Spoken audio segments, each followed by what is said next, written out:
Let's talk about the time the Merc with the Mouth defeated the Devil of Hell's Kitchen. We see Deadpool standing on a rooftop in Manhattan as he's watching Luke Cage enter into his apartment. As he jumps from one rooftop to the next, Agent Preston, who is also living inside of Deadpool's head right now, is begging him to tell her that Luke Cage is not their target. The Crimson Comedian creepily watches from the window as Jessica welcomes her husband home, but it doesn't take long for her to figure out that this isn't Luke at all. That's when we see who Deadpool's real target is. Now, unfortunately, his interference stops Jessica from absolutely beating this creep's ass. Since Jess isn't exactly dressed for the job, that leaves her trusting that the Merc with the Mouth is going to catch up to and kill this shape-shifting creep. The shapeshifter looks like Black Widow, runs by the cops and tells them that Deadpool is trying to kill her. And whose word are they going to take in a situation like this? One of the Avengers or Wade Wilson? Deadpool naturally is more skilled with his hands than a couple of beat cops you would see on the street and is able to get away. Not before the shapeshifter ran into the worst possible place he could have for Deadpool to find him, which is Times Square. But thankfully, Deadpool's more than just a pretty face. We see him putting his brain to work, pulling his gun out in the middle of Times Square, and firing off a couple of rounds. With the shots fired, everybody hit the ground except, of course, the shapeshifter, who ended up running for his life. Now,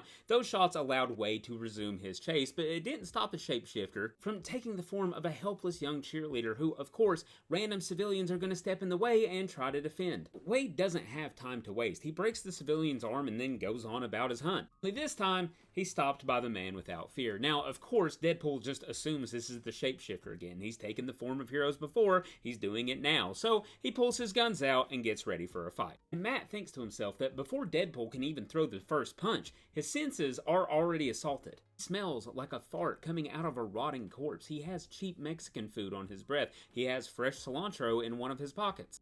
Fresh gun oil because apparently his weapons are the only thing he takes care of, and Dr. Scholl's couldn't use the Eye of Agamotto to fix whatever the hell is going on with Wade's feet. Now, after emptying an entire clip trying to kill this guy, Deadpool realizes, shit, this might be the real deal. Then the Hornhead kicks him straight in the jaw. Deadpool tells Daredevil he's sorry, they got off on the wrong foot here, but apologizes to him and tells him that he's gonna have to go kill that cheerleader. And as two of the most highly skilled individuals in the entire world are fighting in the middle of Times Square, Daredevil tells Deadpool he knows he thinks he's telling the truth. He knows he thinks that he has to do this. He reminds Wade that he's crazy and he can't trust him. Eventually, the Man Without Fear gets the best of Deadpool and we see him subduing him, tying him up as the shapeshifter goes to get away. As Deadpool is breaking his own hand to get out of his bondage, we see him asking Daredevil where the closest hospital is. And when Matt tells him, it's only about 5 blocks away, Deadpool shoots a civilian in the leg and tells him, well, you better get going. And finally, we see the Merc with the Mouth catching up to his target. He wrestles him to the ground and puts him in a chokehold,